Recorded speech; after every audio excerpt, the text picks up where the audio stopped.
निश्चितच गेल्या 10 दिवसात जवळपास 5 ते 6 रुपये डिझेलवर आणि पेट्रोलवर सरकारने वाढवलेले आहे आणि डिझेलवर पेट्रोलवर जो भाववाढ झाली आहे त्याचा डायरेक्ट इफेक्ट हा जनतेला बसतो, शेतकऱ्यांना बसतो आणि शेतमालावरला किंमत नाही आणि शेतीची मशागत करायसाठी डिझेल नाही, अशा परिस्थितीत या देशातल्या सरकारने शेतकऱ्यांना आणून ठेवलेलं आहे.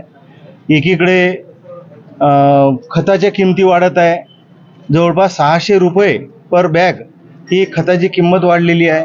डिझेल पेट्रोलच्या किमती तर वाढलेल्याच आहे आणि डिझेल पेट्रोलच्या किमती वाढवून शेतकऱ्यांना डिझेल हे पुरेसं मिळतही नाही आणि डिझेलच्या पंपावर पेट्रोल पंपावर प्रत्येक पेट्रोल पंपावर ही लाईन लागलेली आहे आणि एकीकडे सरकार म्हणते की मुबलक साठा आहे, जिल्हाधिकारी म्हणतात मुबलक साठा आहे.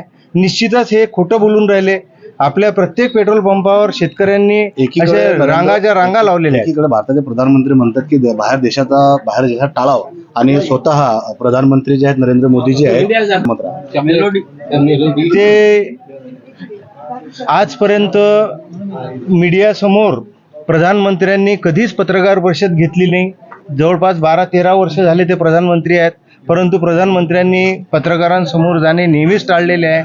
आणि ह्या गोष्टी ज्या आज तुम्ही आम्हाला विचारत आहे की प्रधानमंत्री आवाहन करतात आणि एकीकडे प्रधानमंत्री विदेशात जातात, हे सर्वांना माहीत असून सुद्धा या गोष्टीवर मीडिया कोणत्याच प्रकारची टीका करत नाही किंवा मीडिया हे कोणत्याच प्रकारचं वस्तुस्थिती हे जनतेपर्यंत पोहोचवत नाही, हे शल्य आहे. आणि दुसरा प्रश्न असा आहे की सध्या भारतामध्ये जे काँग्रेस पार्टी आहे आणि बीजेपी पेक्षा जास्त त्याला फॉलोअर वाढलेले आहेत, त्याच्याबद्दल आपलं काय मत राहणार आहे? निश्चित रूपानं लोकांचा जो असंतोष आहे, युवकांचा जो असंतोष आहे, युवकांचा त्याच्यामधून हे काँग्रेस पार्टी त्या ठिकाणी निर्माण झाली. आणि उद्या मला असं वाटतं की नरेंद्र मोदीच्या विरोधात हा युवक एक संघ होणार आहे आणि त्याचे हे लक्षण आहे. त्याला आपण पाठिंबा देणार आहे का काँग्रेस पार्टी?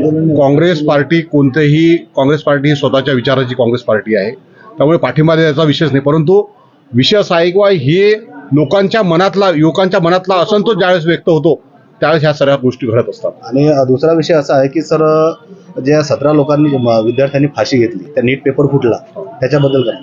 निश्चित रूपानं हे शासन त्याला जबाबदार आहे. आज आपण पाहिलं असेल की 2 महिन्याचा कालावधी झाला, परंतु पंतप्रधानांना या ठिकाणी शिक्षण मंत्र्याचा राजीनामा त्या ठिकाणी घेतला नाही.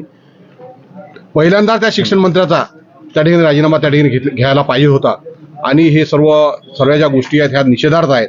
पहिल्यांदा जर समजा स्वतःच्या चुका जर त्या ठिकाणी ते मान्य करत नसतील तर याच्यापेक्षा दुःख काय आहे?